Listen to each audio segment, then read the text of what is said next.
Last year, worst offense in the league. What do the Chiefs do, gentlemen? Give me what do they do? Win. Win. We've got most drops in the league all year long, gentlemen. What do the Chiefs still do?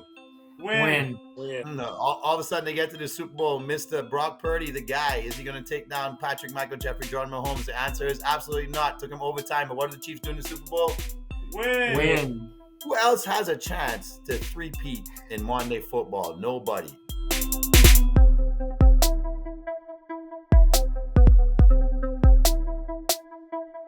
It's time. It is college football season.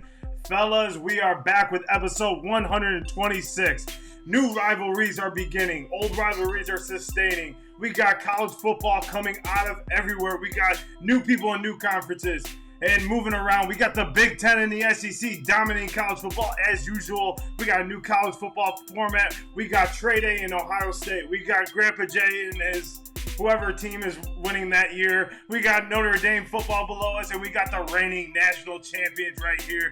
It is going to be a great college football season. It starts the sports season. NFL starts next weekend. NBA to follow. NHL to follow that. College basketball season to follow that. It is starting the sports season this Thursday. We are hyped. We're going to be here all year long. Make sure you're tuning in on all socials at Cinco Squad Pod 05 because we will argue, but it's all out of love. Always remember that. So make sure you guys are tuning into our socials. We are hyped. Let's get it and let's go. Fellas, happy college football season. And I'm just kidding, Jay. You love your Kentucky Blue down there. I have a little soft spot when it comes to the Oregon Ducks when it comes to football. But you damn right we bleed blue down here in the corner. Quack. Yes, sir. Yes, sir. Fellas, happy college football season. Yes. I'll get right into it. Trey Day, game of the week. Who are you looking forward to the most, other than your Buckeyes? That's the only game that matters. That is the only game that matters. That's the only. What game are you going to sit down other than the Buckeyes and watch? That's all I'm watching all season is Ohio State. I'm not watching anybody else. We're locked in. I will not be watching anybody else this season. Nobody. I'm only watching Ohio State content all year. God damn it. I didn't even know other football teams existed. Our jersey is right there. That's fine. That's fine. You know the most important. You know the most important day is at the end of November. Is at the end of November, where they try to redeem themselves. Grandpa Jay, game of the week. Who you got this week? Who are you looking forward to? Just one matchup. Right up the road from us in Gainesville, man. Miami about to come into town and once again make those Florida Gators look like the abysmal program that they are right now. Florida football is. Oh, you finally jumped on the Miami bandwagon? I didn't jump on no Miami bandwagon, but I love to see the Florida Gators lose at home. I tell you that much. So I'm looking forward to them opening the season up with that big L. I might put one foot inside that train. So we'll see. Last week, a certain gentleman on this show told everybody that Florida State wasn't gonna, be the ACC champs. A certain gentleman here, Who? You said. I mean, they could still be the ACC champs. They're not going to be. They could still win the ACC. It's such a weak conference. So yeah, they could literally still be there. Not with DJ. I told y'all before we started. I said the same thing. I don't agree with it. We saw it, and there was a post on X that I saw, and I was like, they were like, oh, I don't know how you're not see. And this guy must have been kidding because he's like, DJ's winning the Heisman. I said, motherfucker's got 100. And, he's 13 for 27 and 170 yards in the fourth quarter. What do you mean he's winning the Heisman? What Heisman? For the shittiest quarterback in college football? I mean, look, the dude's been in college football for 5 years, and he still can't get it done. He's been with 3 power programs. Clemson, who was a dominant at the time, coming in to who was he? Trevor Lawrence's backup, pretty much, right? Yep. Like he was coming out after Trevor Lawrence, I think. And after Deshaun Watson, they had been you have guys. You go to Oregon State, you do okay, you get yourself back into the limelight, but then you go to Florida State, and it's the same DJ. But Mikey Mike matchup other than Notre Dame Saturday night in Texas A&M. Who else are you looking forward to? In College Station. Who else am I looking forward to? Well, I'm looking forward to kickoff and seeing exactly how good this Georgia Bulldogs team is going to be this year. I believe they're kicking off. Well, they're kicking off against Clemson, right? Clemson, 3:30. Yeah, no, that's going to be interesting. Both ranked. Yep. Which I mean, I'm gonna go out on a limb and say, even though that's the matchup I'm looking forward to most, I do think Georgia's gonna handle that pretty well. But it'll be interesting to see how Georgia responds to that disappointing end of the season. That's a 4-touchdown game, so I'm not looking Yeah. forward to that. I am looking forward to our Monday night game, USC, or is it Sunday night? I think it's Monday night. USC against LSU in Allegiant Stadium. Where is Allegiant Stadium? Because you guys can tell me. Vegas. Okay. Vegas. I'm like sitting here. I'm losing my mind the whole entire afternoon, and I know everyone's looking at me probably like this motherfucker can just pick up his phone and look. But I want to be the guy that remembers. And I'm sitting. I'm like, I know where that is, and I'm thinking about it. And I think we were watching something on TV, and I think Malin was like, oh, it's right there. Like it says Allegiant Stadium. It's Vegas. I'm like, ah. So LSU has been good to college football for making them this matchup because they have provided the entertainment they have hoped for in this sort of primetime matchup. Yes. So it's a tale of two teams that are very big question marks on their programs right now. We don't know what LSU we're going to get. We don't know what USC team we're going to get, right? So we're very questionable. Is this going to be a lopsided game? Is this going to be a dogfight? We don't know yet because we don't know who's the starting quarterback for USC. I don't think yet. We don't know who the starting quarterback for LSU. Lost both their starting quarterbacks. Lost a lot of the chunk of their team last year to the draft. So this is a team very willing to make a move in the SEC and in Pac-12, Big Ten. This year. I'm going to do that so much. No, it's going to take some getting used to. Michigan Wolverines are the 2023 national champions, and I want people to understand that and realize that team worked their ass off to get to where they are. They were a dominant team when Jim Harbaugh wasn't on the field, and he was a dominant team when he was on the field. So they proved week in and week out that they were the national champions from day one. I don't care what everyone says about this Connor Stallions documentary that came out. And in fact, it made him look a lot better than it did anything else because he worked his ass off to make sure that he had the right signs from other teams. And sign stealing is legal. I'm going to say that one more time. Sign stealing is legal, but you cannot videotape, which they have no video evidence or anything that he was doing so, number one. Number two, it is legal. They do it. Everyone does it. What's the difference between watching the game and seeing that on the TV? There's nothing. Sign stealing has been part of college football and football in general for years, decades, forever. So this whole sign stealing bullshit, Michigan didn't need it. They ran over every single team last year and deserved that national title. So at the end of the day, it's 2024. Michigan's back at it. They are looking to defend their national title, and it's time to go. Let's go blue. Yep. But as we get into college football, we're going to be here all year. Like I said, I was hyped in the beginning. I'm hyped right now. It is Thursday. We are starting college football tonight with Mike's UNC Tar Heels taking on Minnesota. That's going to be a good game tonight. But make sure you guys are tuning into our socials. But fellas, we have the NFL season coming up in 1 week from today, where the Kansas City Chiefs look to make their reign with Michael Jordan, Mahomes against Lamar Jackson and the Baltimore Ravens. It's going to be a great Thursday night matchup. Let's get through it. What we're going to do here, everyone, we're going to go through each division, kind of give our take on it, maybe who the winner is from each of us. Let us know in the comments who you think's winning the division. What's your thoughts on the division? We're going to kind of go through this pretty quickly, but remember, tune into our socials. We will be talking about this all year long. So let's get it cracking. In my neck of the woods, in AFC East town, where we have the New York Jets, Buffalo Bills, New England Patriots, and Miami Dolphins. Trey Day, give me your thoughts on the AFC East. And we'll kind of go around the horn. Patriots, no need to talk about them. All right, so continue on. Going to be very bad. All right, now the NFC. No,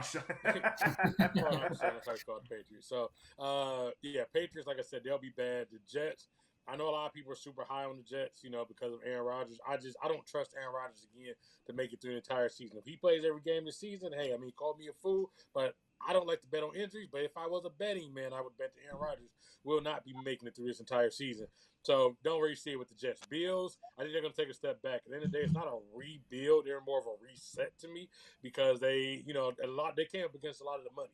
Josh Allen had to get paid, but then you had to let go of Diggs. They got a little bit younger at receiver, so I think it's going to be a reset there. The Dolphins, I think, are going to win that division. I don't necessarily think they're going to go far in the playoffs, but I think they're going to win that division because I think they still are stacked enough, especially on the outside with those fast receivers. You still got Achane and Mostert at running back, and the defense is still going to be pretty solid. So I'm picking the Dolphins out of the AFC East. Yeah, I mean, the Bills have a gauntlet of a first half of the season before their bye. They got to play Indy, Miami, Kansas City, Seattle, Tennessee, New York, Houston, Baltimore, Jacksonville, Miami, and really the only team that probably is probably a guaranteed win, just looking at it, is Arizona, and that's a question mark because Jonathan Gannon's defense is pretty solid last year. It was top 5 in the NFL last year. So when you look at Arizona, that's not a cakewalk either for a weak offense who lost their stud receiver, gained one, but didn't really do much in the offseason. So the Bills have a big question mark. The Bills could be under 500 going into their bye week with a big question mark going into the end of the season. Now, I have them at 10-7 finishing out the year. Don't know where that kind of leaves them at the end of the day, but I agree with Trey Day. I think the Dolphins, it's their year. They've revamped the offense. They've re-signed some key guys. They've gotten their team where they want it to be. Tua comes into camp very thin, in my opinion, which is beneficial for him because, being stocky at his size kind of slows him down. I think his arm strength is getting better. I think Tua is going to finally take that next step after getting that big contract. I think the Dolphins take that division. I think they go 12-5, something around that range. But it's going to be tough. It's going to be a gauntlet for them too. Mikey Mike. Yeah, so I think you guys are right on point with the Dolphins in the sense that their offense is a top 5 offense, especially in terms of potential explosiveness. With Waddle and Hill and Mostert and Achane. I think their offense is going to be great, but I'm going to go with the Jets only because, obviously, barring injury can always play a factor with any of these teams. But I'm erring towards the side of defense, and I think the Jets' defense ends up winning the day for them. It's going to be tough. They're probably only going to win the division by, 1 game difference. Maybe they have 12 wins, the Dolphins have 11, or something to that effect. So I think it is going to be kind of a dogfight between the Dolphins and Jets up until the end of the year, and it might come down to Week 18. But I think eventually the Jets defense wins out, at least going into the playoffs. Grandpa Jay, who you got? I don't know how you got Grandpa that much Aaron? love for I'm not. Listen, I know that's my grandpa buddy, but I can't see it. This is coming off year surgery. What, 3? Okay, so he won the MVP 3 years ago.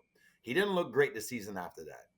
No. Okay, he goes down with an injury last year. So now we're moving on 2+ years. Injury last year. We expect him, yes, at 40 years old to be a semblance of who he was when he didn't even show that 2 years ago. So I don't know. I can't buy into the Jets. What I can buy into is the fact that we all know the Dolphins are the regular season champs. The regular season champs last year. They did a great job at showing their hand early in the season. Then things kind of start to look like maybe some things are leaky in the back. They know the defense a little bit older in terms of a secondary. So they kind of tend to fall apart as the season goes along. Here's why I fear, though, that the Bills might be able to catch them, even though I am taking the Dolphins. Last 5 games of the year, if these teams prove to be good, Packers, Jets, Texans, 49ers, Browns, and then they end at New York. So that could be for the division that the Jets live up to their hype. Those last 6 games are rough. So no matter how great they start, I think they could stumble down the road and maybe the Bills or Jets could steal it from them, but I'm still leaning towards the regular season champs. Plus, name a better running back room than Miami right now. Yeah, I mean, looking at that last 5 games, that was what I was looking at, where you see Buffalo is having that first half of the season where you're looking at them and you're like, the Bills are pretty much nothing, and then you see them at the end of the year kind of creep up, kind of in Buffalo Bill fashion the last 3 or 4 years. And same with Miami. I mean, 5 playoff teams right there that you just mentioned. So potential playoff teams, right? So AFC East goes for Trey and I are going Miami. I think Grandpa Jay's going Miami, and Mike's going to New York Jets. The New York football. A team in New York's got to win some point, right? Not this year. Yep. So let's take it to that division. Let's take it to the NFC East, where the Philadelphia Eagles. Dallas Cowboys, Washington Commanders, and the New York Football Giants. Mikey Mike, who is winning that division and who you got? Well, much as I'd love to say that the New York Football Giants will win that division, I just don't think it's going to happen yet. I think this is pretty clear cut. I hate to say it. It's the Eagles. They're the best team in the division. The more bold statement I will make about this division is that I believe the Dallas Cowboys finish last. Ooh. They're a mess. They're an absolute mess. Third, not last. Third. No, I think Washington had a good enough offseason to, and New York. So you're saying New York finished the second? No. I'm getting to it. Washington had a good enough offseason, and I think the Giants have more of a semblance of like team unity than this Cowboys team. So I will say now the Cowboys are going to finish last in this division. The Cowboys McCarthy does not finish last. The Cowboys didn't finish behind the Giants. McCarthy's like the regular season champ of coaches. Yeah, he'll figure out a way to at least go. He'll win 10 games. I'm sorry, but if you told me like the playoffs, then yeah, okay, Dallas is definitely not making it past like first round maybe, but like you said that they have more team unity than and this is the same team that just lost their tight end to retirement. And where'd your running back go? Funny, except for they really didn't want the tight end, so that doesn't really matter. They traded for him, but it's the Philadelphia Eagles winning that division, and we are going to win it whole-handedly, no problem. 5-1. I feel like we always go 1-1 with Dallas, but I think the Eagles are going to take that division. Commanders are the sneaky team. I think they finished second in that division. They did a lot in the offseason. I think a lot of people are not giving credit where credit is due. They're under new management. They're under new ownership now. They're under new GM, management, and it's just a different vibe around that team. You got a young quarterback, brought in a great linebacker, and Bobby Wagner, brought in Austin Eckler, which I think a lot of people are forgetting. Obviously, you traded your number one receiver to Philadelphia, which was kind of weird. I liked it, but the Giants, I just don't feel like it's going to put it together. I think they're kind of similar to what the Panthers were last year. I feel like they're going to be the similar boat. And the Cowboys, I feel like are going to finish third, probably tied with the Commanders at second. So I'm taking the Birds. Trey Day? Y'all are overhyping the Commanders. Let's just keep this like real. Sorry, Austin Eckler. I mean, outside of throwing a bunch of dump down passes, which is what the offense was designed for him to do with the Chargers, I don't really know what that guy is. That's just, it's a simple fact. Does he run between tackles? Not really. Does he have great ball security? Not really. So, not really loving that move. Bobby Wagner, seen his best days. Bobby Wagner hasn't been really that good in a few years. So, I know that's supposed to be one of the other big additions. I don't know if they're going to protect Jane Daniels enough for them to be that good. If they would have been able to pull off the Ayuk trade or something like that, I think that would have helped a long way for the Commanders. But I don't really see it like that. I see them in the Giants both sitting right there at the back, just kind of doing the thing. Cowboys probably finish around 500, get about a 7 seed, and go to the wild card round because, that's what the Cowboys do, and they'll probably get their ass kicked in the first round after everybody gets hyped. Eagles should win the division. There's no excuse for them not to win the division. If they don't win the division, then they will be shopping for a new coach. It is simple as that. If they do not win this division, there will be a new coach in Philadelphia. Those fans there, they don't play in that type of way. Ain't no way in hell Sirianni's going to keep walking around with that job. He won't get there by the bye week. They flamed out again. They flamed out last year. They flamed out again this year. No way in hell. The only thing they could save him at that point would be if it was injury. So, Eagles will win the division, should win the division. There's no excuse for them not to win the division. We won't be shopping. We already got our next head coach lined up, ready to go. He's like at the starting line, and that's Mr. Bill. Mr. Bill. Mr. Bill. Bring the sweater. Bring the sweater.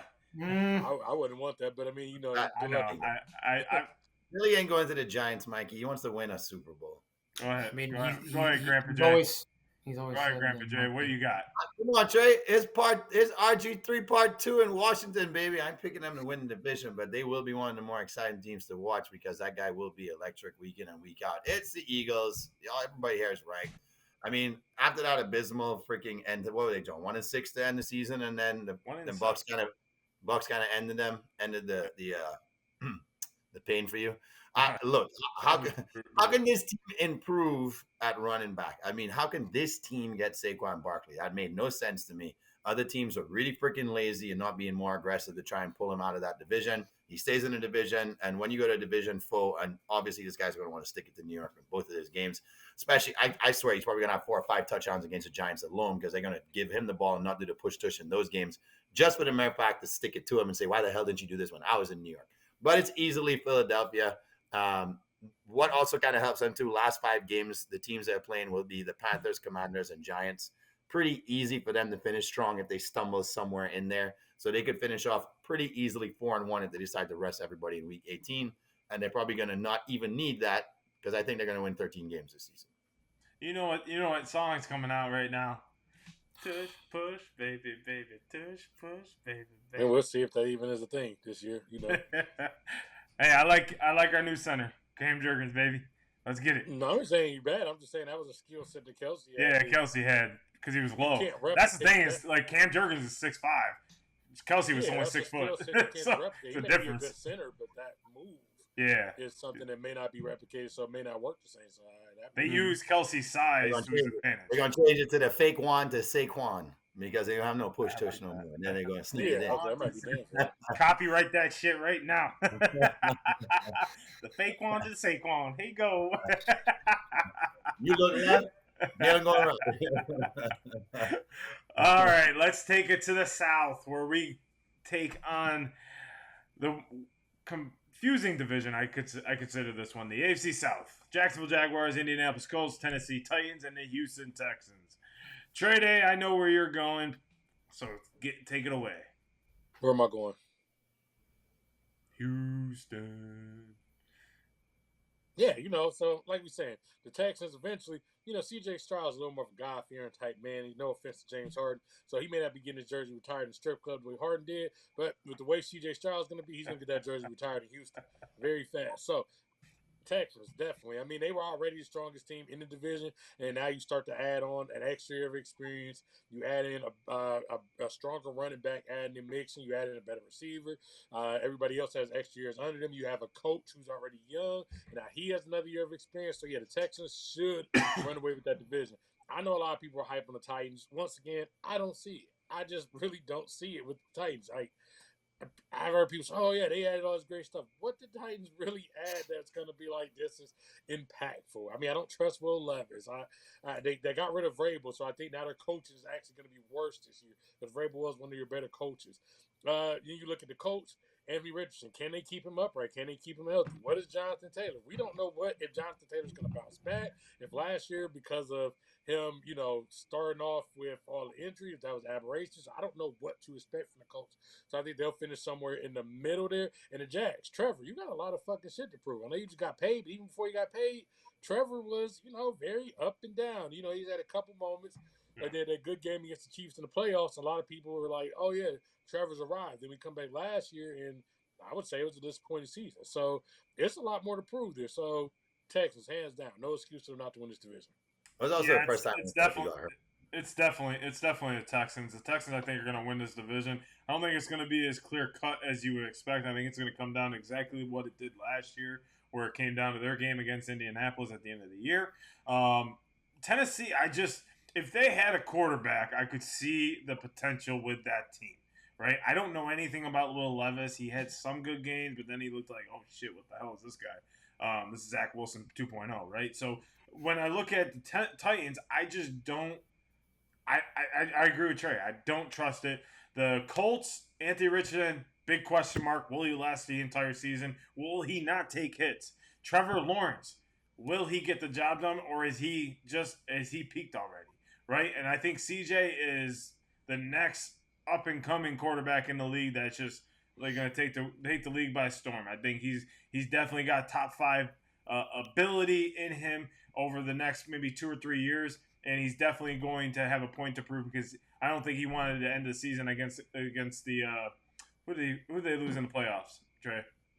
The Ravens. The Ravens. So I think they knew they could beat the Ravens if they put a full team together. I think they did a good job getting Stephon Diggs, more guys for him. So Houston Texans win that division, but I think it's going to be closer than people think. Mikey. Yeah, so I've said before, I'm really in on the Texans this year. I love what they did in the offseason. I loved how they've continued to build that team off of what was a lot of surprising success for a lot of people, at least before midseason last year. And I don't think it's going to be like a runaway like the NFC East is, but I definitely think they will control that division for a vast majority of the season. They're just really talented. There's too many questions with the other teams.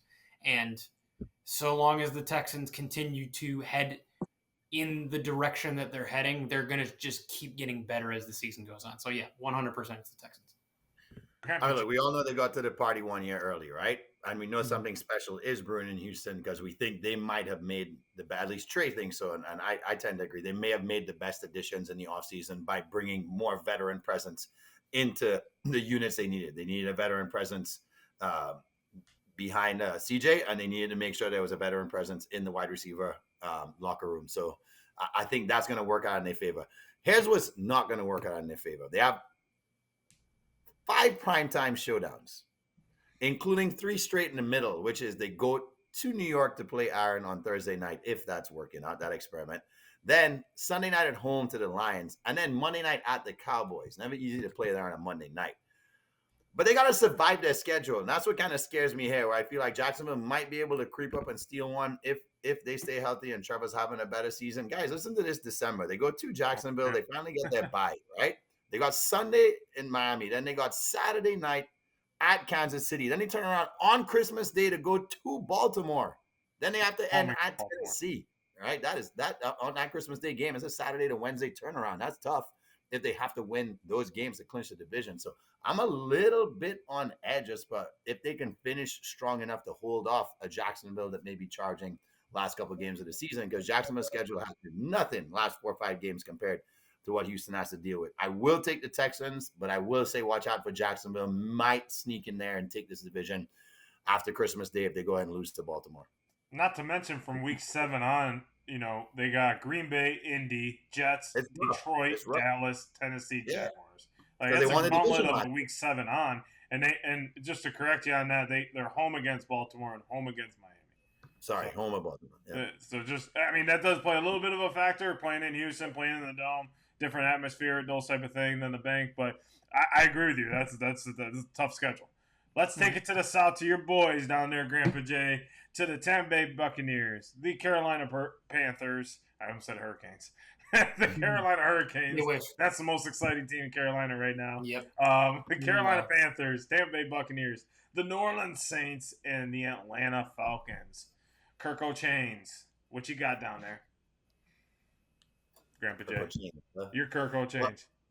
Well, look, no team has had for about 12 freaking years have won division back to back. The Bucs finally do it. So I think the Bucs have a strong grip on this division right now because we know Carolina is still in a huge rebuilding process. New Orleans is going to be worse than they've ever been probably in the last 10 years. I think their coach is the first to be fired before Thanksgiving, most likely.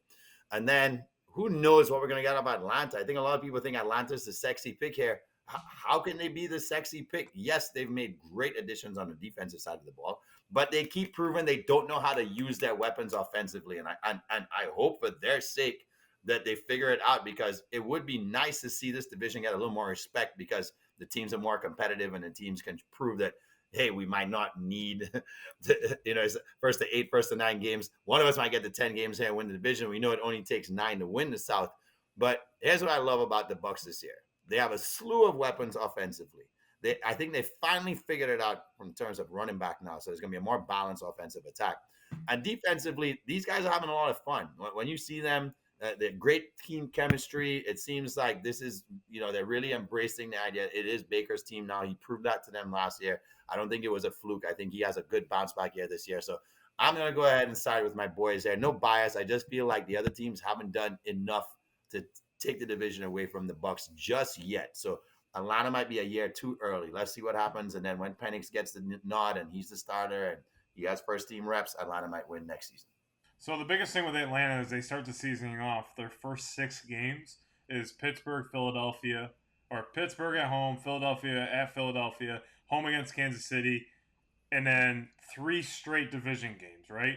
I think those 2 right there, Monday night at Philadelphia and then home against Kansas City is going to be the two games that, even if they lose, it'll give their identity of those teams. If it's a close matchup and they're right there with the two teams that are playoff caliber teams, and even Pittsburgh as well. Pittsburgh did a lot in the offseason to revamp. They finally got themselves two quarterbacks to kind of go with. Russell Wilson will be the starting quarterback, so we'll see how he does in week one. But what will Kirk Cousins and that offense do against two stacked defenses in week 2 and 3? So that's where I see it. I'm saying the Buccaneers are going to repeat because I think it's just going to come down to a dogfight, and it's going to come down to, I think it is, well, Tampa and Atlanta play each other early, so it'll come down to basically the last weekend where Atlanta plays Carolina, and I think the Buccaneers play the Saints. So that'll be fun to see that game. But I think the Buccaneers are going to beat the Saints to ultimately win the division again and put themselves in a playoff spot. Trey? Yeah, I'm with Jay with the Falcons. Until I see it, I don't really care about everybody keeps saying, look at these weapons. I mean, how many years we're going to keep saying Kyle Pitts is going to break out? Bijan last year. I'm not saying he had a bad year, but it was a disappointing year compared to what people wanted it to be. Kirk Cousins, it's the same thing as Aaron Rodgers. He just came off a catastrophic injury, and the guy is pushing 40. I mean, at the same time, I don't see how people are just so confident that he's just going to come in and just – I mean, truthfully, Penix probably going to end up starting at some point. The chance of Kirk Cousins making this whole year is, pretty slim to me. The Panthers, we have no reason to talk about them. They're going to be one of the worst teams in football. So we can continue on from there. I talked a little bit too much about them. You did. You said more than 4 words.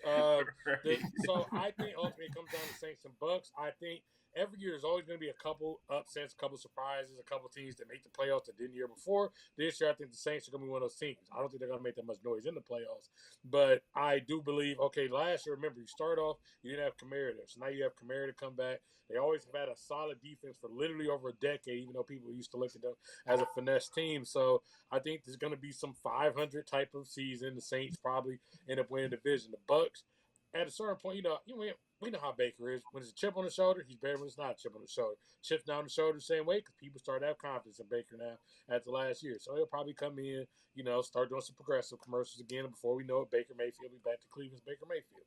So that's what it is. Well, he ain't Spencer Rattler, so I ain't worried about the Saints. Mikey Mike, who do you got? What do you got down there? Yeah, so obviously, like you said, the sexy easy. pick. the sexy pick is Atlanta. I think it's the Bucks only because I think they're the team in this division that maintains the status quo. Like they just keep they're the most consistent. I think the Falcons will challenge for periods of time, but they're about a year early, where it's like it'll be kind of an up and down season where they'll look great in certain weeks, and then I'm expecting like the Eagles and Chiefs game where they get their asses kicked. But then they'll look good the next 2 weeks. And like it's going to be that kind of year for Atlanta where it's like, okay, not yet.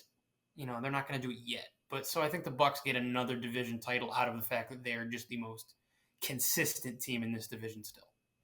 Yeah, I mean, you can't, Tampa did a great job bringing back the number one receiver on their team. 10 straight years of 1,000 receiving yards? Yeah. Only a couple players in the NFL currently have done that. So, bringing him back, I mean, you got to go with that side. So, 3 Tampas and a New Orleans. So, let's take it to the North, where it's probably, on paper, the most competitive 2 divisions in both the AFC and NFC when it comes down to it. We'll take it up to the AFC North, where Trey Day's Pittsburgh Steelers has a quarterback now. So, Trey Day, who your pick for the North? Okay, so the AFC North is probably going to be the most competitive division of football. That is the prediction. Most people think that. I agree. I think it's going to be real competitive. Ultimately, quick predictions here. Browns, there's been a lot of buzz around Cleveland. People are getting hyped, and they're like, oh, yeah, Deshaun's not going to figure this out. At some point, I'm calling it now. I keep saying this. At some point, Jameis Winston will be the starter for the Cleveland Browns. There's going to be a point. Deshaun Watson's shoulder, whatever, is going to go out. He's going to miss a couple games. The Browns are going to start off like 2-2 or some shit. Then, all of a sudden, he's going to have to leave. Jameis is going to come in. He's going to fuck around and win a couple games. And then they're going to have a quarterback controversy, which is then going to start to slowly derail the season. Because remember, Jameis is a lot like Flacco. They both have these big arms. They both turn the ball over a lot, but they also will go out here and get you 30 touchdowns, 30 interceptions. They worked last year with Flacco. Why can't it work for Jameis? So I think the Browns will be actually more competitive with Jameis than they will with Deshaun. But Deshaun is what's going to derail their season ultimately. The Bengals, they're taking a step back. Burrow came and practiced 3 days in a row on most accounts of what people were saying. So if he can't practice 3 days in a row, and we can't say if that wrist injury is completely right, then that means at that point, what's the value of Chase? What's the value of all these other people? You lose Mixon. I know Mixon was starting to get older, but losing him and P. Ryan, that was a hell of a combination for the Bengals for years. That leaves for my Steelers and the Ravens. Okay, so everybody that's convinced expecting you to pick the Steelers, not going to pick the Steelers. So the Ravens are going to win that division. Why? Because the Ravens have to win that division. They have the most to play for. The Steelers will make the playoffs because Mike Tomlin always going to figure his way out to get to 500. The thing with the Steelers is they're going to go back and forth. Russ is going to probably play 7 or 8 games. Fields is going to play 7 or 8 games. They're going to just keep flipping. So I think that's going to somewhat mess up, but the Steelers will have probably a top 5, if not top 3 defense, which is going to keep them in pretty much the majority of games. The Ravens have literally no excuse not to go out here, and the Ravens are playing for a lot, especially after that embarrassing-ass loss that they had against the Chiefs in the playoffs. So I think the Ravens are going to try to put the chips in and end up winning the AFC North this year. Well, just looking at the Baltimore Ravens and the Pittsburgh Steelers last pretty much like 7 or 8 games. So here it goes for Baltimore. They got to go home to Cincy, at Pittsburgh, at Los Angeles for Chargers, home against Philly, at New York Giants, which is probably a win, home against Pittsburgh, at Houston, home against Cleveland. So a tough ending to the schedule. But Pittsburgh has a similar one right there, right? And I was on that Pittsburgh Steelers bandwagon last year. You know, Pittsburgh just has it even more. They have Baltimore, Cleveland, Cincy, Cleveland, Philadelphia, Baltimore, Kansas City, and Cincinnati to finish their season. So it's going to be if it's going to be Mike Tomlin's first under 500 year, this will be the year because he does not have the I'm going to say easy schedule, but he doesn't have a very favoring schedule towards the end of the year. Cincinnati, I think, is going to win this division. I feel like they have a point to prove. Since going to the Super Bowl, they have taken an immense step back. I feel like the Houston Texans are in the same spot, and I didn't mention that before, but they're in the same spot as the Bengals were when the Bengals made the Super Bowl the year after. They need to kind of do something this year to prove their point. So Cincinnati, I think, is going to take a big step. I think they're going to protect Joe Cool. They're going to do whatever they can to make sure that he lasts the season instead of being stubborn and play the games that he shouldn't play, like Jamar Chase last year when he shouldn't have started the season. He should have waited until the end. Ended up out of the season. So being smart is where you win the division, where you win football games late in the year. It's all about, we always say this all the time, the recipe for a successful season is health. And as long as you have a healthy team going into the playoffs and a consistent team, you will have success. So I'm taking the Cincinnati Bengals. Browns, I think, are going to be top 5 defense in the league, but that's been their notion the last 4 or 5 years. Just won't get it done on offense. Pittsburgh, I feel like will finish 3rd. Baltimore 2nd, but they won't finish too far behind the Bengals. And all 3 teams will make the playoffs. The Bengals, the Steelers, and the Ravens. Mike? Yeah, so I think the Bengals are going to be better than a lot of people give them credit for, but it's the Ravens. They've pushed, like Trey said, they've pushed all the chips in this year. They brought in Derrick Henry, who apparently is in – I keep going back to this because it's amazing. They say he's in the best shape of his life, which is terrifying if you are any sort of NFL defender. Because he's running faster than he was when he came out of college. Right. And he was already a freight train of a man. So I think that helps them. That gives Lamar another running option that doesn't always Henry, the thing that benefits him with the Ravens is he also doesn't have to handle as much of a workload as he did in Tennessee. They have a quarterback who can also run. So he's in an offense that can give them variety. Zay Flowers broke out last year. He appears to be, penciled in as a true number 1 for this team. So, and of course it's the Ravens defense. You never can discount a Ravens defense. So I think they are just the most complete team in a very tough division that's going to be very difficult to win and very competitive. I think they're the more complete team right now. I think Cincinnati will surprise people early in the year, but eventually the Ravens will win out. Grandpa Jay, you going with your boy Joe Cool? Or I'm going to go with my boy Joe Cool, but we do have to mention something pretty cool about the Ravens taking on Zach Orr to be their defensive coordinator. So we got a 32-year-old proving once again that young coaches are given young coaches an opportunity to prove that they can arrive now and have success now. Now, losing Patrick Queen's a big deal for this team. I don't think they're going to be able to pressure the quarterback the same way as they were last year. I think in this division, you have to be able to do that. Right? You have guys that can really throw the ball and really get that team back in the game. Most of these teams do have a deep threat in the depth of their receivers. So I think that's going to play against them more than people think. However, they're one of those teams that kind of seem to always find a guy, right? They always kind of see someone's going to step up, someone's going to get the job done. While I do think they're going to make a push for the Super Bowl, probably more than the Bengals can, like John said, that schedule is such a gauntlet. And right now we're looking at the Bengals having the easier out-of-conference schedule than anybody else in the division. I think those wins are going to help them maybe get the edge over the Ravens by a game. So I'm going with the Bengals. My heart says to go with the Ravens, but I like that sexiness out there. I love me some Joe Cool. Give me Cool and the gang here to win.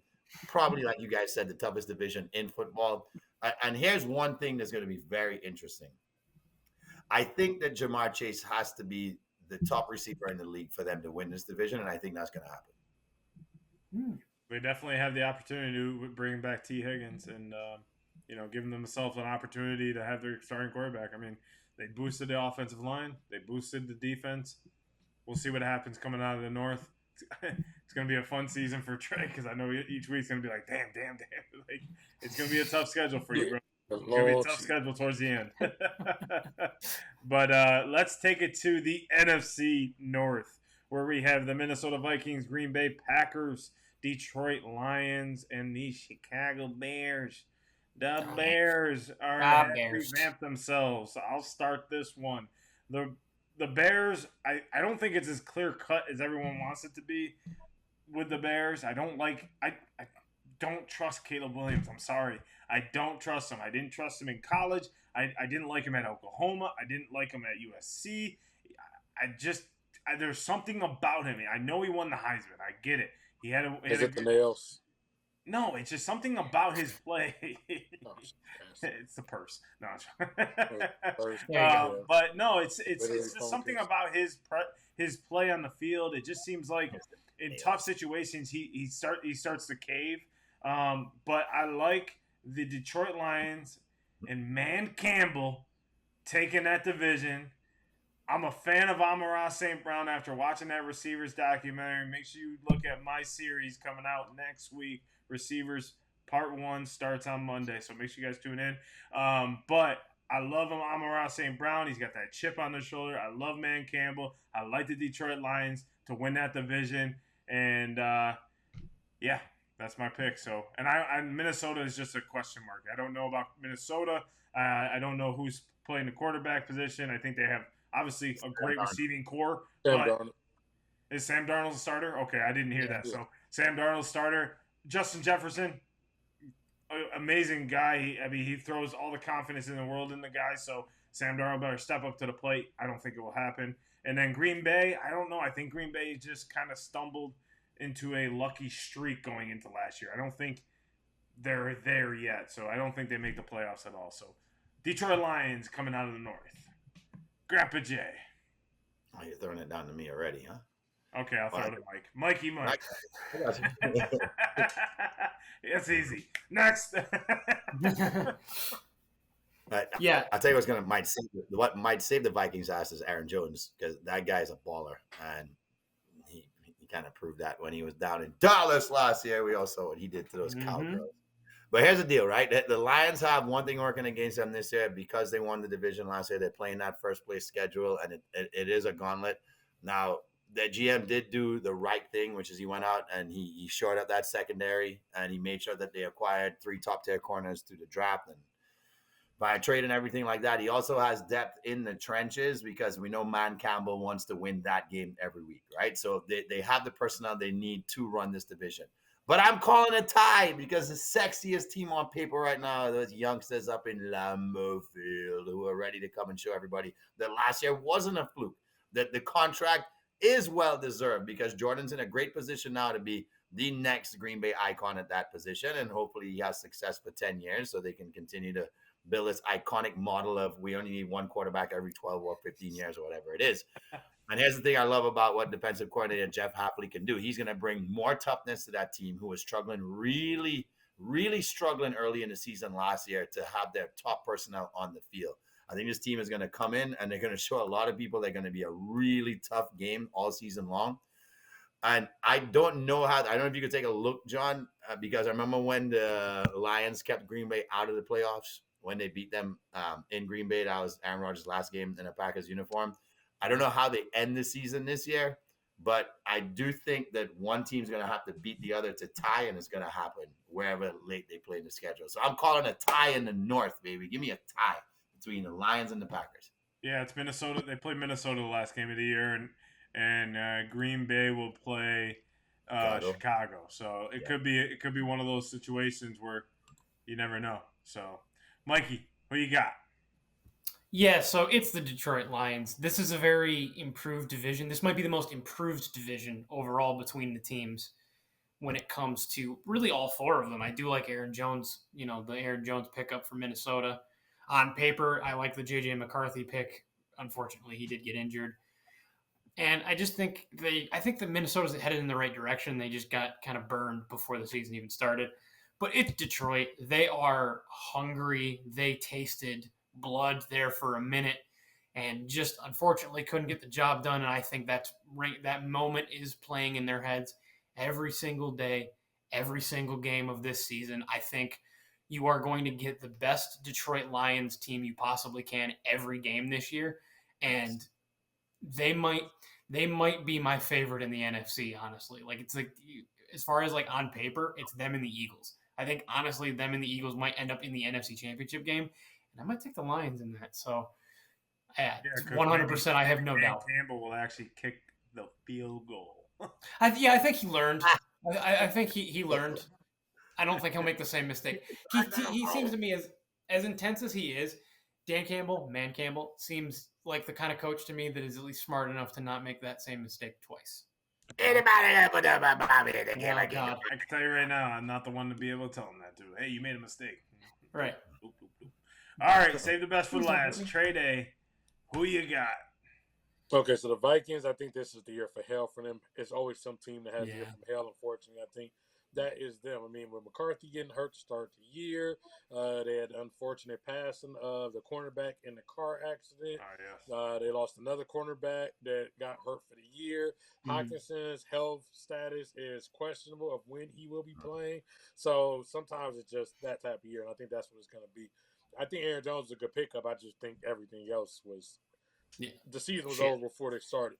So I think kind of is what it is when it comes to that. All right, so then that leaves us with the Packers, Lions, and Bears. Okay, so the Packers here. I think the Packers are going to come back to earth a little bit. I don't think they're going to be necessarily bad, but they're going to be a little more hunted than they were last year. Last year, they snuck up on people. This year, I think people are going to look and say, okay, well, let's not take this team as a joke. I did like for them, for LaFleur in particular, that he got to run his own system because Aaron Rodgers' stubborn ass was the fuck out the way. So LaFleur got to run his system, which is why it started working. Like, oh, wait a minute, this guy can actually coach a little bit. So I think they'll take a step back. One thing with them, and I think they'll address this offseason, is a lot of people love the fact that they have all these receivers they can spread out. And that is great. But there does have to be a point where you do have a guy. Like when you look at on any team, when you look at the Vikings, for example, also in the division, you say, all right, it's 3rd and 1 or 3rd and 2, game on line. Who am I going to go to? Okay, I got Jefferson. You look at Mahomes. Okay, I got Kelsey. They don't have that guy. And I think at some point that's going to start to bite them in the ass a little bit unless somebody becomes the guy overnight. So that's where I would do. That leaves us Lions and Bears. See, what is going to surprise everybody is I am going to pick the Bears to win this division. Yeah, I know nobody saw that one necessarily coming. But there's always something, whether it was C.J. Stroud last year or something like that, where you say, I didn't see this one coming. Well, people have to remember, on the back end of the year, the Bears were one of the best defenses in football on the back end. When you added Jalen Johnson being a good corner, remember, they went out there, they added Sweat at the end of the year. When everybody said, well, why are you even trading for Sweat? This team's done. That actually ended up helping. The defense got a lot better. Then you go on offense, you already had decent run game last year, but now you had Keenan Allen, you had Roma Dunze, who's going to be one of the better rookie receivers I think we're going to have saw in a while. Then you had Mr. Williams. Caleb Williams, I'm going to say this now, just remember, quote this, now he will be the best quarterback in the history of the Chicago Bears. Now, that's not really saying that much. I know. Think about it. Jim McMahon, Jay Cutler, Rex Rex Grossman. Grossman. So I'm not really asking that much. But Caleb Williams is going to be the best quarterback in the history of Chicago Bears. Caleb Williams has always been a culture setter. Part of the problem in USC last year was they asked him to do too much because the team was fucking having to go put up 100 points a game. That was the same issue in Oklahoma. For once, he's in the NFL where he actually will have a competent defense and not be asked to go out here and do all the incompetent things. A lot of people player comp to him is Mahomes. What was the issue with Mahomes at Texas Tech? They asked him to do 100 fucking things because the fucking defense gave up 70 points. So for the first time, probably since high school, Caleb Williams can go out here and not be asked to go put up 500 yards, 15 touchdowns just to stay in the game. So I'm picking the Bears. So I think the Lions are still going to be really good, but they won't sneak up on anybody this year. They will be the 100 because everybody is picking them. Everybody picked them last year. They were the darlings. So the Lions, every night, the Lions are going to get everybody's best shot. And I think there's going to give a couple unexpected losses. Meanwhile, the Bears will fly under the radar to an extent, making them division winners of this. Bears. Yeah, looking at the at the end of the Not day, to mention Bears, the easier step. the Bears did everything possible to make sure Caleb came into a comfortable situation. To make sure he wasn't freaking, make sure he wasn't Bryce. Said, hey, here's the keys to the organization. We got you 3 stud receivers. We got you a good running game. We got you an offensive line. And guess what? We even got you a defense in case you don't make a fourth. You go 4 and out, 3 and out one time, and we need to go on defense. So we got you. Now you got us. Now Khalil Herbert might be the best. Khalil Herbert might be the best running back not spoke about enough. He was top 8 in fantasy last year, and they got DeAndre Swift. Swift was a stud last year. It gives them a good combination back there. Yeah, and they pretty much got Eagles defensive core right there too with T.J. Edwards, who was a stud when the Super Bowl year. I think they got Kaiser White, or unless he went to Arizona, which I think he's in Arizona actually. So, but they got a couple good guys on there that I remember watching on the Birds, and I was like, damn, I wish we could have kept them. But ultimately, I think the Bears have an opportunity to lose, but I like them. I like the Lions. So we're down to our last division, and that's out in the West Coast, West Side. Let's get to it. No. I'm gonna take it to Mr. Trey Day. I know you just were talking for a minute, but I want to throw it to you. Who is winning the AFC West? The Broncos, of course. Bo Nix, you know. Your two favorite people, Sean Payton and Zach Wilson. Oh, yeah. Bo Nix. All right, Broncos, they're not going to be – I just don't see it. Go ahead, follow to the back. That's what this is. We can go ahead and follow the Broncos out the way. So kick them up out of here. The Chargers, I think Harbaugh's going to need at least a year to get this turned around. Will he get it turned around? Yes, because he turns around everywhere he goes. Whether I like the guy or not, yeah, Harbaugh will figure out eventually. So they will be good in time, but no, not yet. Also, they got a lot to reset. Once you lose all your receivers and all that, yeah. It's a lot to reset there. The Raiders, who the fuck's the quarterback? Me, John, Mike, Jamie, I don't know who. I don't know who the fuck the quarterback is there. I got the jersey on. Yeah, for 1 week, and the next week it'll be somebody else. So that ultimately opens the path for Patrick, Michael Jordan Mahomes. Of course they're going to win the division. This is their division. Similar to back in the days of Brady, it's always going to be the division until he leaves that division in his hands. They may as well name it the AFC Mahomes. It's not the AFC West anymore. That's what this is. I think this is going to be, Reed and Mahomes have a chance to do something that Brady and Belichick never did, which is three-peat. So I think they're going to put their chips in. My bold prediction for them is I do believe this is Travis Kelce's last year, which is even more why I think they're going to put the chips in, because I think Travis is going to retire at the end of this year. Travis is now going to be doing movies. He has all these endorsements. He's already kind of started to fall back a little bit, from being, I guess, as actors during the season. He himself even said that he was kind of holding back a gear for the playoffs. I think we'll see a lot of that.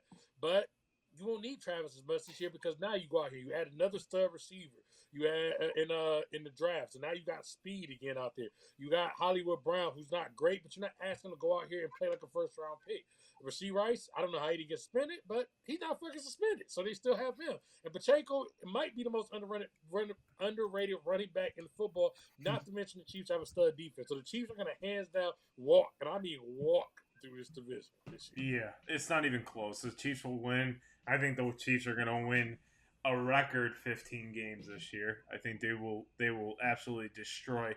You went ahead and got the best quarterback in the league, a solid receiving core on top of Travis Kelce. You got Rashee Rice, Hollywood Brown, Xavier Worthy, and then you went and said, you know what? Juju was there in the Super Bowl year. Let's go get him. He knows the offense. He can come in for some plays, help out a little bit here. We'll throw some disguises. Oh yeah, we got McCole Hardman. Oh yeah, Justin Watson's still there, and Sky Moore. Okay. So that's a deep bench right there. And then you said, okay, well, if not, we'll just give it to Isaiah Pacheco, and he'll just run as fast as he can into a pile and just run right through it like he's Derrick Henry. And then, of course, we got probably Clyde Edwards-Helaire, probably on his last bump right there. So you went and got yourself another weapons for Patrick Mahomes to do whatever he really wants to do in that division. He may have a slip-up in Denver or something late in the season where they'll lose a game here or there, but it won't mean nothing. I mean, the defense is back. You got big bag Chris Jones. Re-signing him almost should have probably been the MVP if Mahomes wasn't there of the Super Bowl. Was a huge factor, and is always a factor when he's on the field. But I mean, you lost Snead, but you gained a lot of guys back. So I mean, this team is just well-oiled and ready to go, and I think this is probably one of the best teams coming off a back-to-back Super Bowl that I've ever seen. Even that includes all the Patriots, all the 49ers, the Broncos, all those teams that have had back-to-back Super Bowl runs coming off on the third year and look better than those other two. Mm-hmm. They look better than the other 2 years. And they said Mahomes was at camp a month and a half earlier. Focused, locked in. So, I mean, watch out, NFL. It's Mahomes' league to take, and it'll be Mahomes. I don't even have to talk about the other three. I think the Chargers would be the only team if they had Justin Herbert. The problem is he's got that plantar fasciitis, and that's a 3 to 12 month healing time depending on pain. So you already lost your quarterback pretty much for the year because you know that the 18-week season is a grueling season. So Kansas City will win the AFC West. And bro, even if the plantar was good to go, who's this guy? Joshua Palmer? Who's he? Yeah, he doesn't have the weapons at this moment. Yeah. So that's why I can't. Yeah, rookie. J.K. Dobbins. No, it's true. You're absolutely right. But if you at least have your starting quarterback that's been there for a few years, you have some sort of a shot potentially. But I agree with you. Like, yeah, they didn't surround him with anybody. But who you got, Grandpa Jay? Well, gentlemen, I'm going to need y'all in the congregation to give me a little. When I say, what do they do? I want you guys to say win. So last year, worst offense in the league. What do the Chiefs do, gentlemen? Give me what do they do? Win. We've got most drops in the league all year long. Gentlemen, what do the Chiefs still do? Win. No, all of a sudden they get to the Super Bowl. Mr. Brock Purdy, the guy, is he going to take down Patrick, Michael, Jeffrey, Jordan Mahomes? The answer is absolutely not. Took him overtime. But what do the Chiefs do in the Super Bowl? Win. Who else has a chance to three-peat in modern day football? Nobody. Trey's damn right. All the chips are on the table, and you know for sure that the entire league is like, how the hell did they get the steal of the draft and Xavier Worthy in terms of what they needed the most, which was speed? And they got Hollywood Brown. You damn well know every defensive coordinator is going to have nightmares right now because the last thing the league needed was for Patrick, Michael, Jeffrey, Jordan Mahomes to have a legit downfield aerial attack. What in the absolute fuck? How does he now add that to an offense that did not have that at all last year and still wins the Super Bowl? This is the biggest no-brainer pick of them all. Vegas doesn't even have to put odds out on this because the odds are going to be so low. You're winning like 7 cents to every $10,000 you bet probably. So it's the Chiefs all day. Mikey Mike. It's not even close. Like, come on. Let's go to the... it's the Chiefs. Listen, if you have not only the offense, because the offense is right. It's insanely better than it was when they've won 2 straight Super Bowls. If you have a good enough defense where you can just trade your number 1 corner and move on, come on. Like come on. Like it's Patrick Mahomes, Patrick, Michael, Jeffrey, Jordan, Mahomes' world, and we're all just living in it. Yeah, that's right. Yep.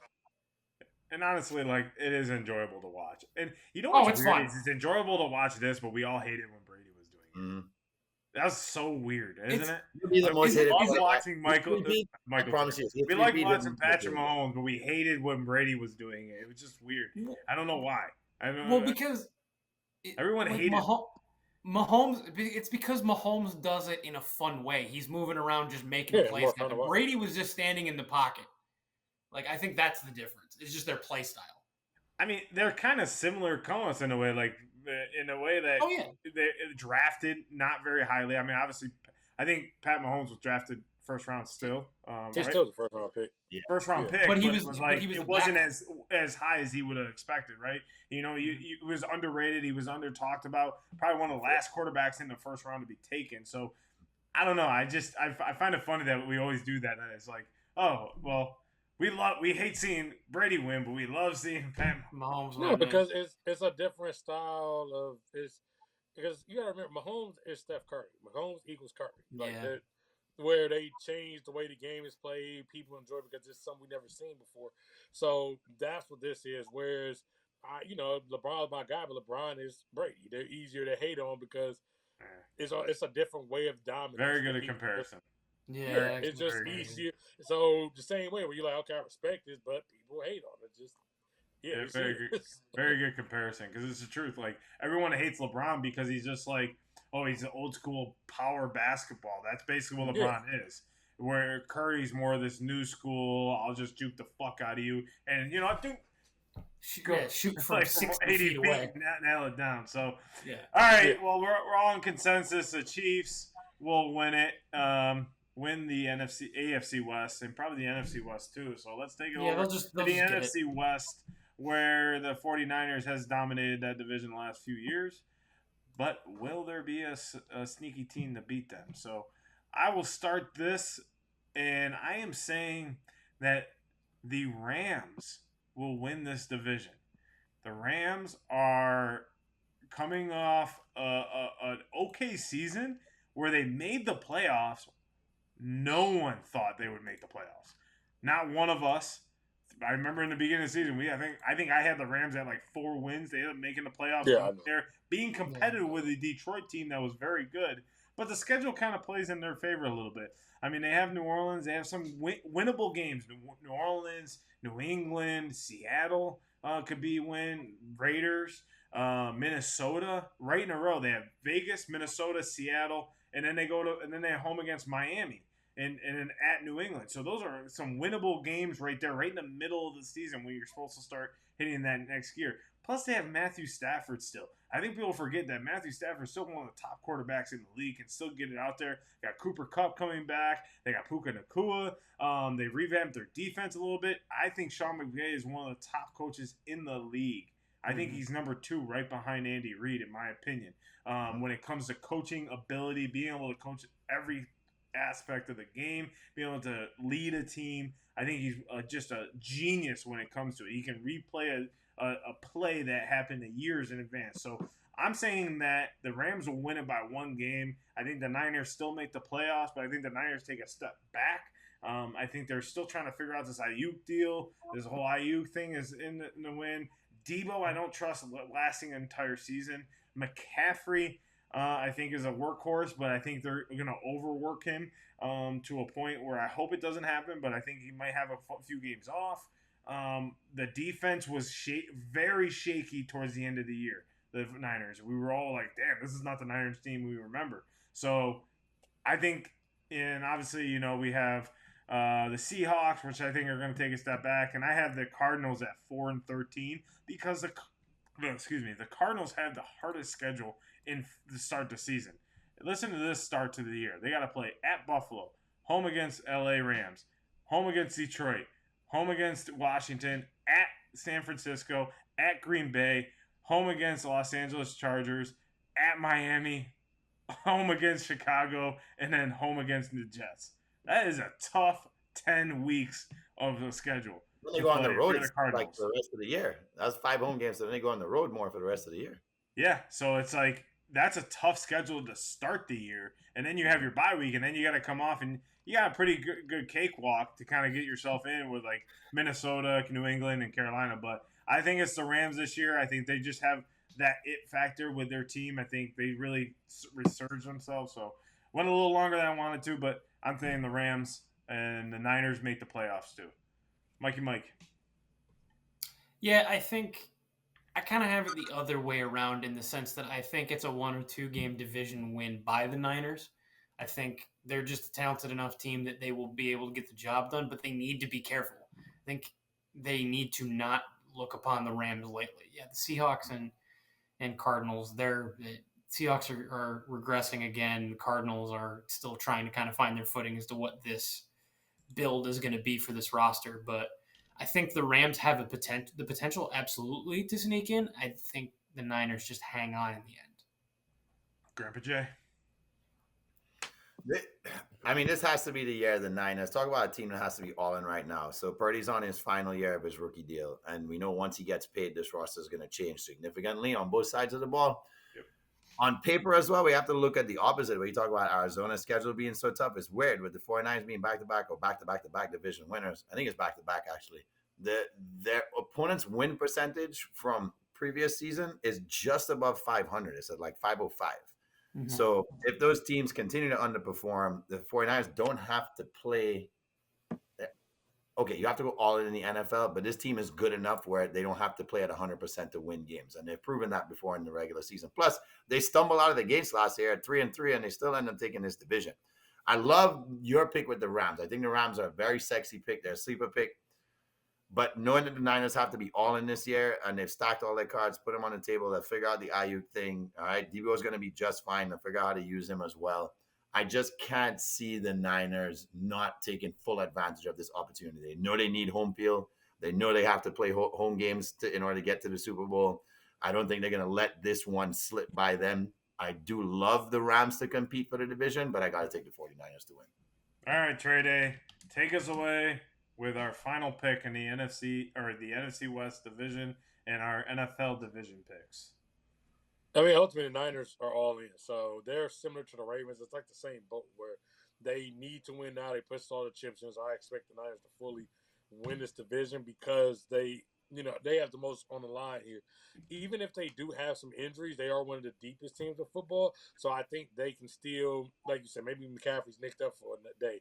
They still have enough to go figure out. Debo probably does get hurt, but then he went out there, drafted Pearsall. They went out there and started trying to figure out other ways to, kind of get past that. So I fully expect the Niners to, win that division. Ultimately, the Rams, I think, will be solid. I do – when you lose a talent like Aaron Donald, something's got to give here. So I don't expect the defense to be in the same way it is. There's been a very good coach. Yes, he is. There's already said a lot of rumblings about Puka being already injured going into the season, which I don't like. And Stafford is an aging quarterback, so I'm not loving that end of, that for the Rams as far as the long play. The Seahawks, I think they'll be kind of neutral, honestly. I just don't. There's nothing really thrilling there. I think the team is going to surprise people. I think the Cardinals are going to be better than people think because you do finally add Harrison. Remember, last year they didn't have Kyler for most of the year. And when Kyler came back, they were really competitive. That second half of the year, they were like in every game to the end. Won a couple games, upset people, but Kyler's always been just a hard. You can't script and game plan for him like when you go to practice in that week. So I think that's going to be a hard thing when you add Harrison with him. And then they added, I'm blanking on the guy's name right now, that tight end that had a hell of a season. McBride. Yeah, Trey McBride had a hell of a second half of the season.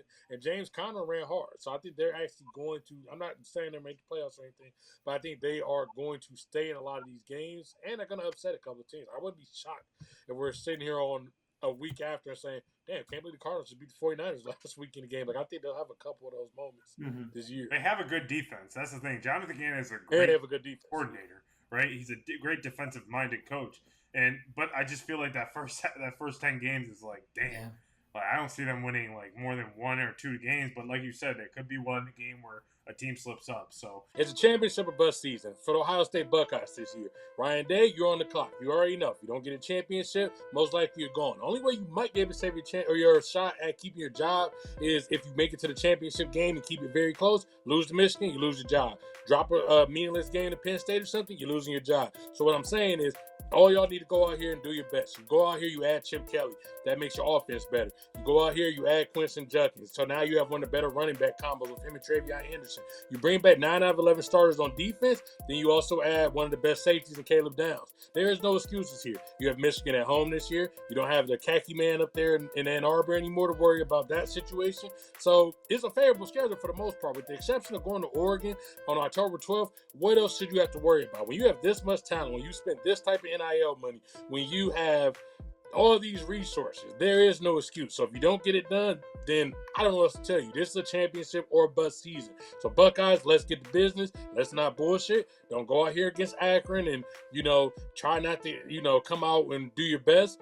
Go out here, blow everybody out, make this easy. It's going to be a longer season. So blowouts will be key to stay healthy. Go Buckeyes. All right, we went through it. We went through every division. Our thoughts on everyone. Let us know in the comments if we're crazy, if you agree, and let us know. But we got to get on to a little college football. We went into college football last week, fellas. But before we get into that, I think we need to take a little break because I think Mike's mind is about to explode because he needs to kind of get his thoughts out. So, Mike, take it away with your mind. Well, so we are planning on making our Heisman picks, are we not, gentlemen? So I decided to bring you a pair of Heisman facts combined into one smorgasbord of Mike's mind. So in week 1 of the 2014 NFL season, Marcus Mariota and Jameis Winston faced off in their NFL debuts, making it the first time the number 1 and number 2 overall picks faced off, where both were rookie quarterbacks. In week 2, Mariota faced Johnny Manziel, making Mariota the first Heisman Trophy winner to face 2 other Heisman winners in his first 2 career games. So there's fact 1. Fact 2 is, and I'm sorry, Trey, Archie Griffin is the only player to win the Heisman twice. That's not the fact. The fact is, Tim Tebow has more NFL rushing touchdowns with 12 compared to Griffin's 7, while Mark Ingram has 26, nearly 4 times as many. Charles Woodson also has more total NFL touchdowns than Griffin with 11. On top of all that, 20 Heisman Trophy winners outrushed Griffin's 2,808 yards in the NFL, including Ron Dane and Cam Newton. Damn, that's crazy. So, yes. Go Tebow. Exactly. Yeah.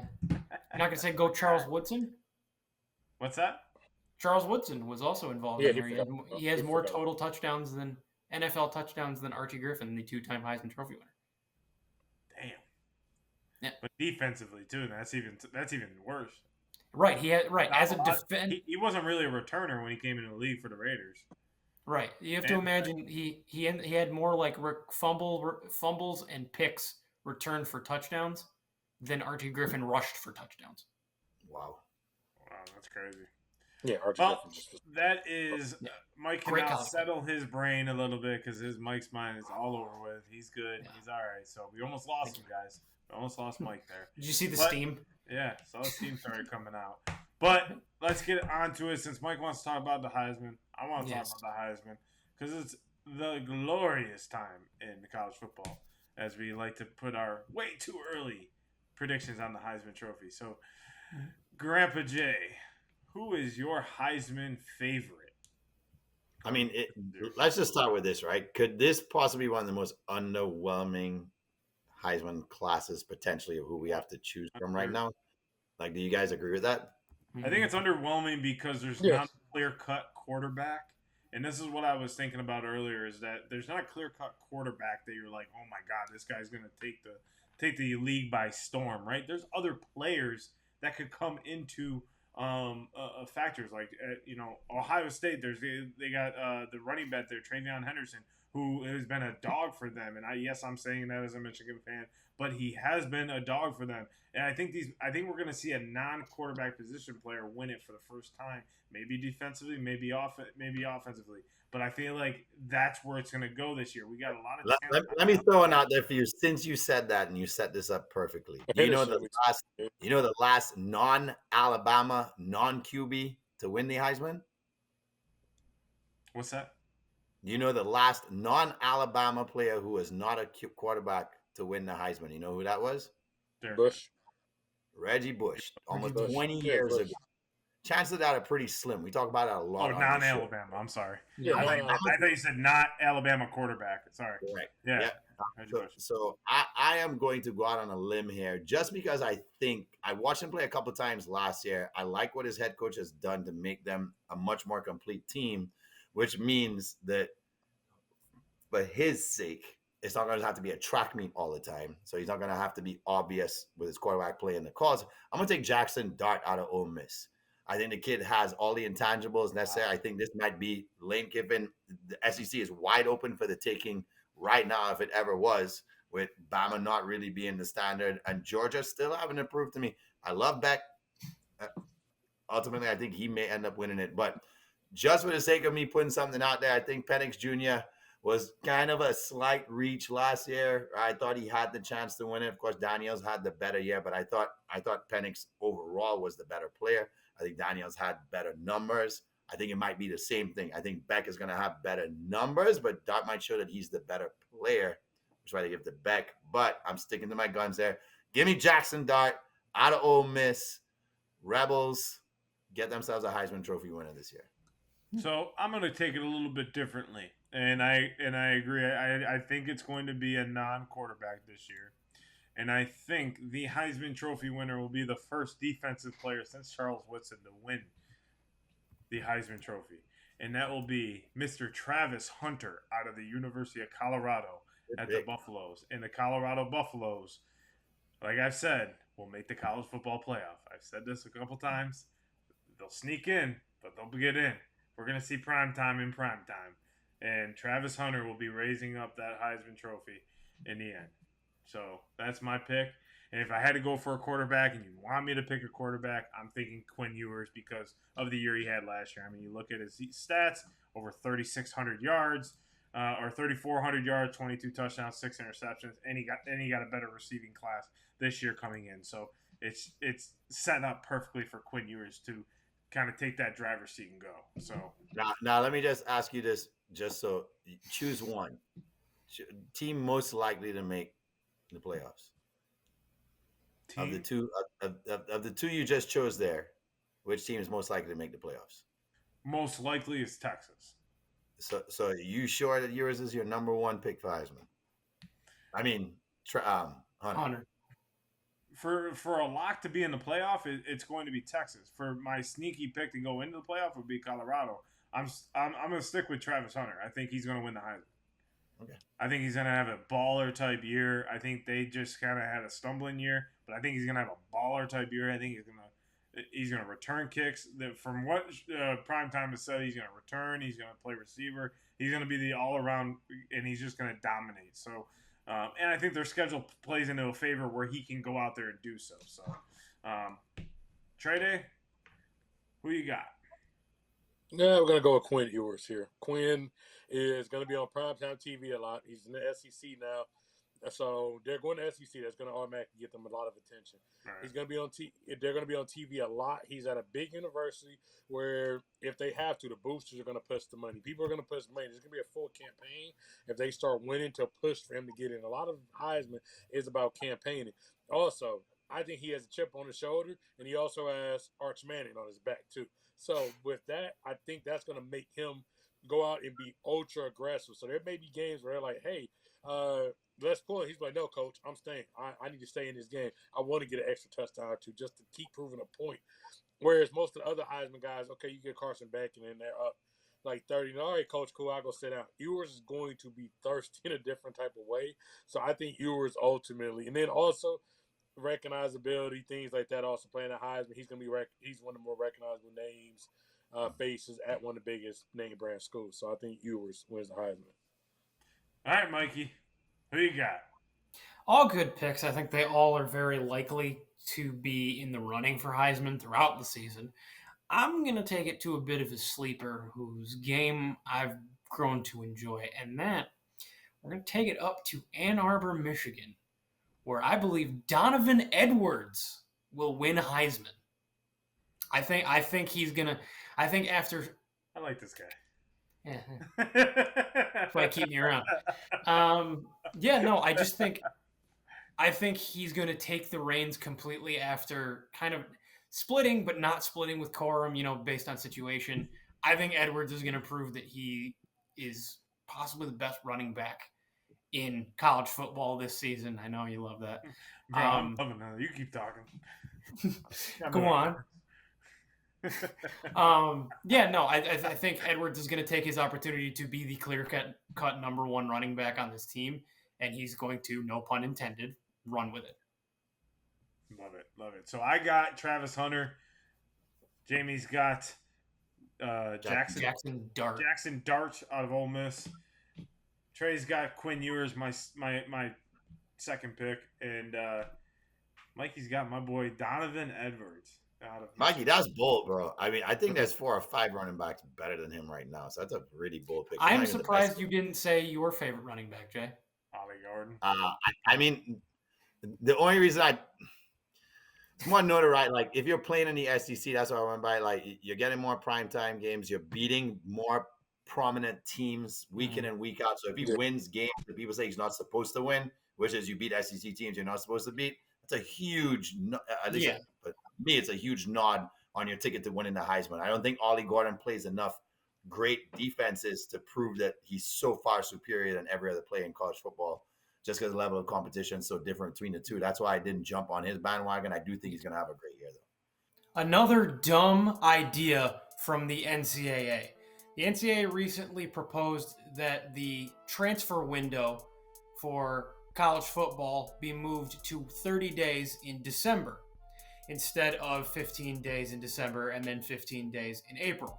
And I think that is the dumbest thing they could possibly do, because you're talking about kids. Most of the time it's kids, not grown men, having to make decisions about their future, and you want them to do that within 30 days in December. In the meantime, coaches can leave whenever they want. School officials can leave. They can fire people.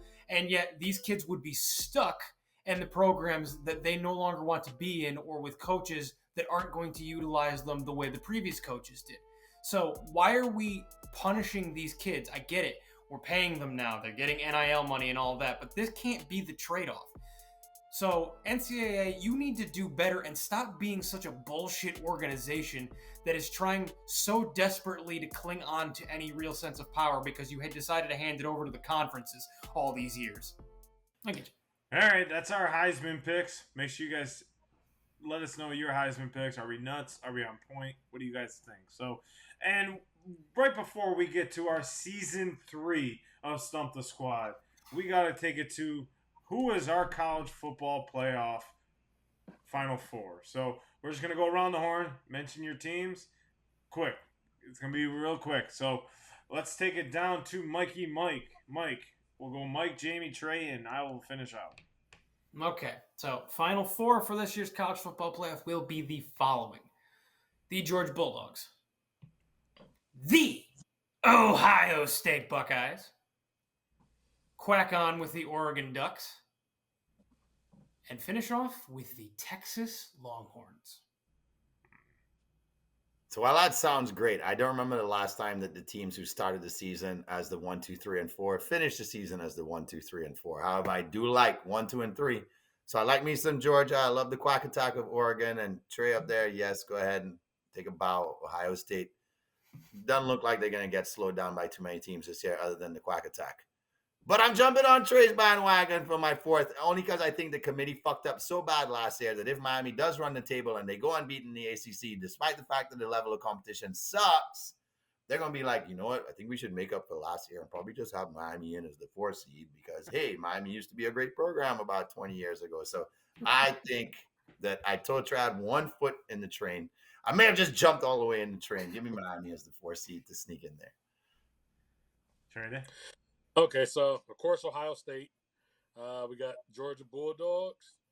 I'm going Texas Longhorns, and I'm going with the other U, Utah. Oh, I told y'all last week. Oh, with the experience. Wow. Okay. I think they're actually gonna make it. All right. So he's got the Utes. You got Utah, Georgia, Texas, and Ohio State. Yep. Okay, so I have the following. The Georgia Bulldogs, because I feel like they're going to be there.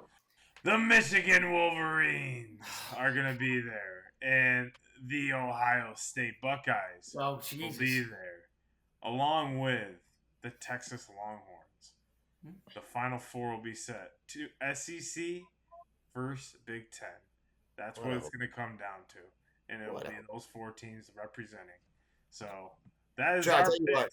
The pundits at CBS also have Utah as a 4 seed because they have them with the forecasted bracket. They have them playing Bama in the second week when it gets to the quarterfinals because they have Bama as the 5 seed winning, I believe. All matchup. It's all matchup when you get into that.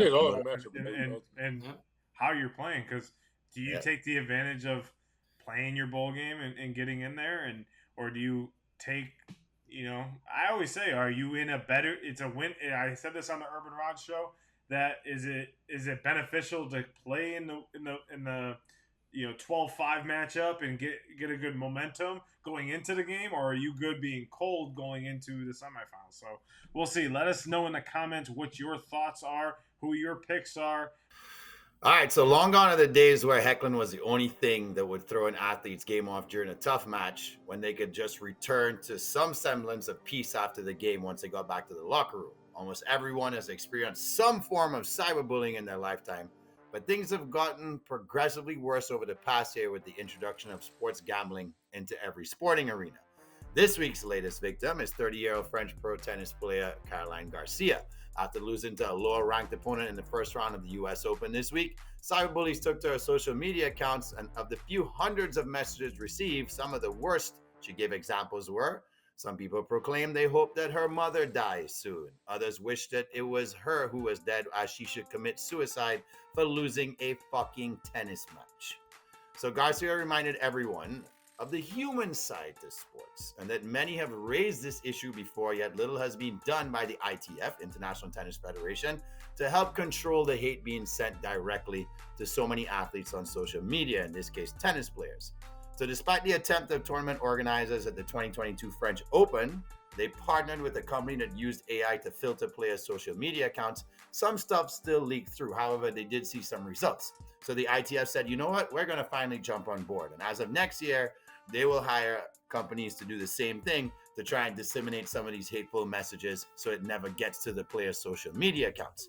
But Garcia really hit the nail on the coffin when she mentioned that the major problem are sporting events and sporting leagues partnering with gambling sites, which welcome this kind of energy into these games. Gamblers get way too attached to the outcome of games and blame athletes for their loss and act like complete fools when they can't accept that loss. So my message to these blood-sucking assholes is simple. Grow the fuck up and get out the game because you don't have the skin to be in the game.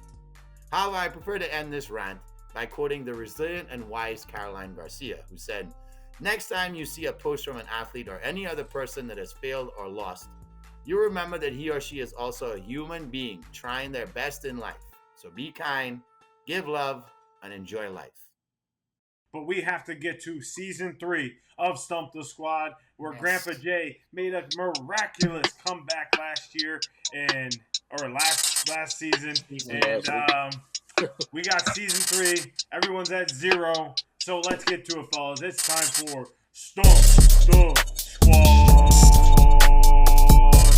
Grandpa Jay, take it away. Yeah, just like John said earlier, we're going to change the name of the AFC to the Patrick whatever West, the Mahomes West. We're going to start calling this the Grandpa Jace moment in the show here. Back to back, baby. Give me my moment for a second here. Woo! All right, so we move on. Season 3 of Stump the Squad. You guys want to start with us? You can score week by week and see if you're actually smarter than we are at sports trivia. Don't cheat. Don't look at your laptop or phone. Just go off the top. Go off the rip. You get 2 points if you get it right. -2 if you get it wrong. Add your points up at the end. Go ahead and follow, like, subscribe, and let us know if you are smarter than the squad by giving us your score after this week's Stump. So, because it worked out so well to end season 2.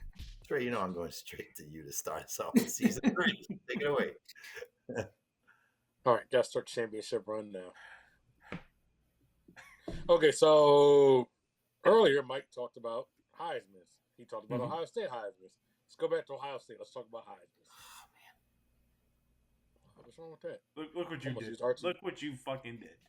Listen, I used to like And I almost used Archie Griffin fact. But instead, I'm using the Troy Smith fact here. Okay, so Troy Smith, of course, won the Heisman for Ohio State.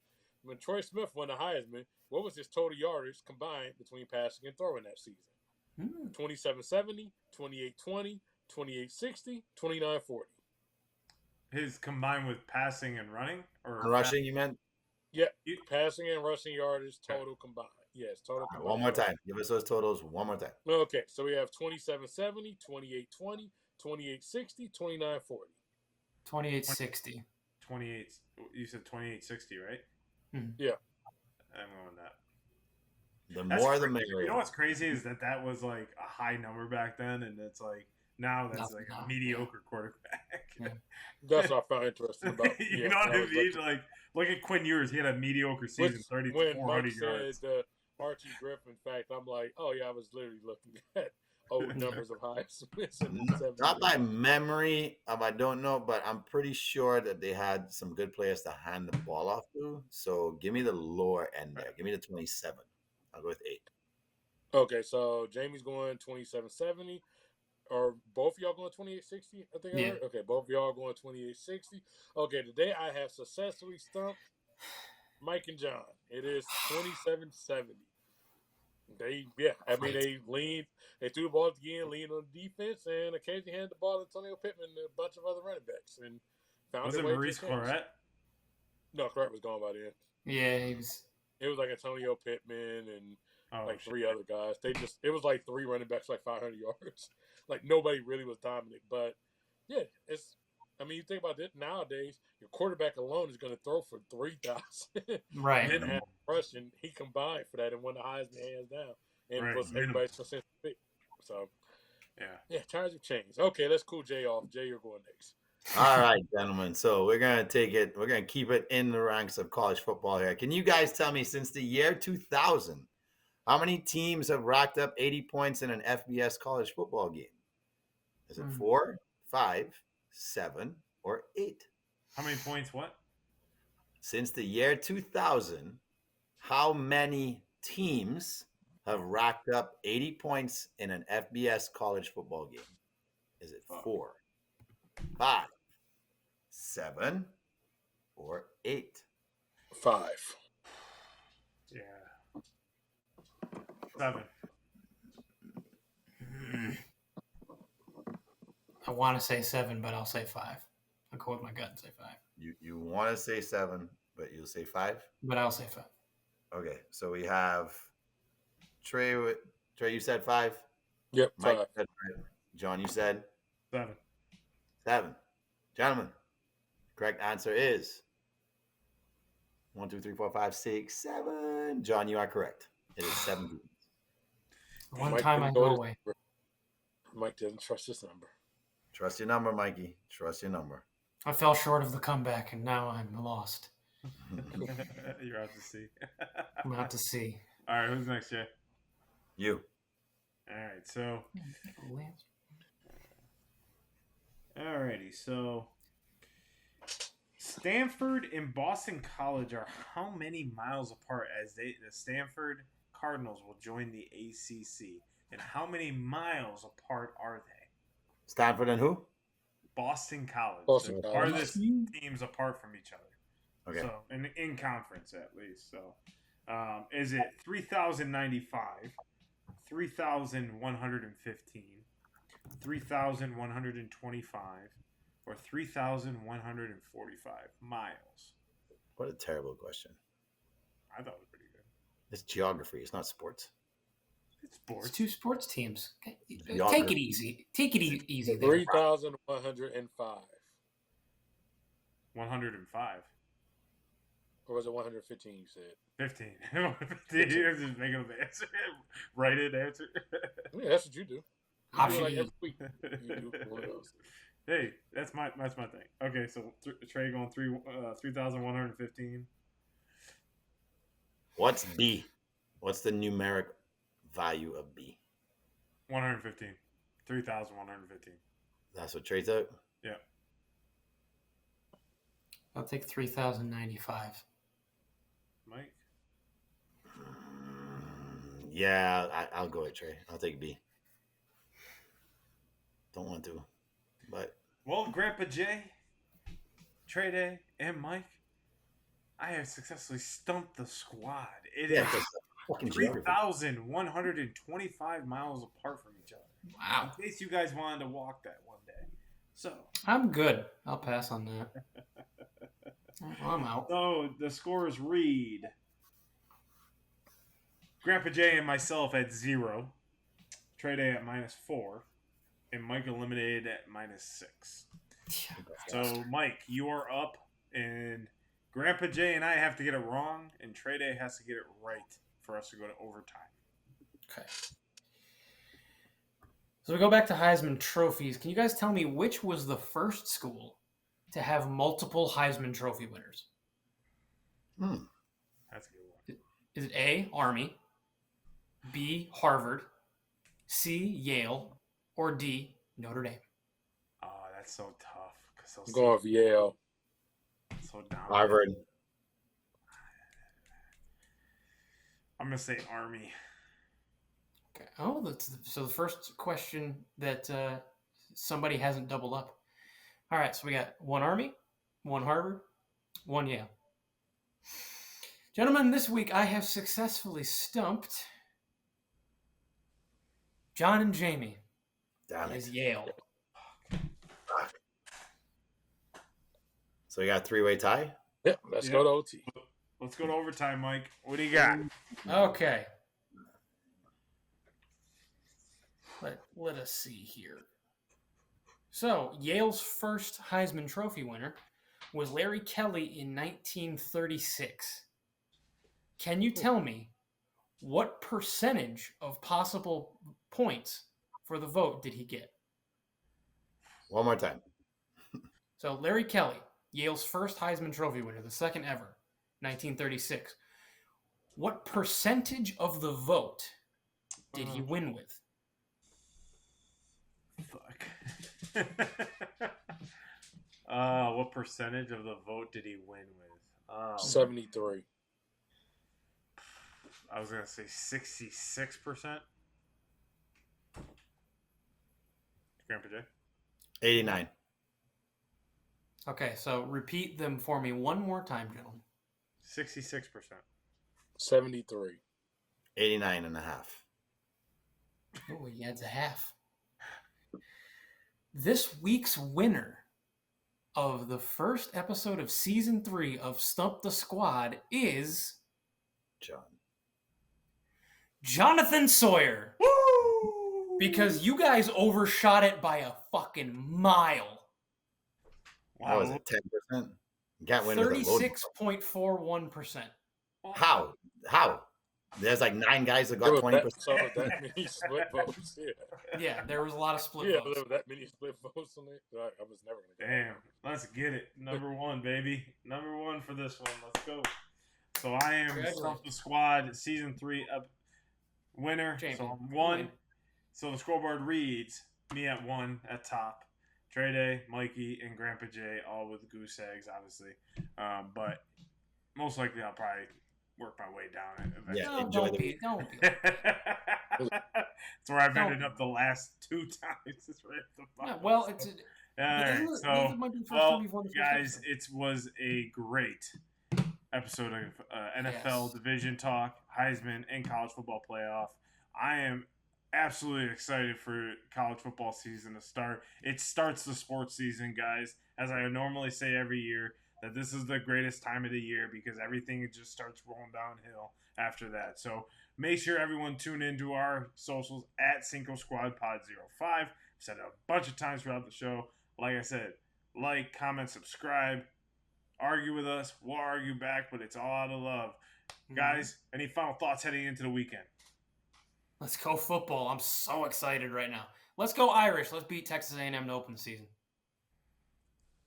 I got both on this. Both. I got watch all kind of football this weekend. Let's go. I was waiting for that. I'll save that for next week. All right, everyone. Well, have a great evening. Enjoy your football. We'll tune into our socials. We'll see you here next week for episode 127. See you later.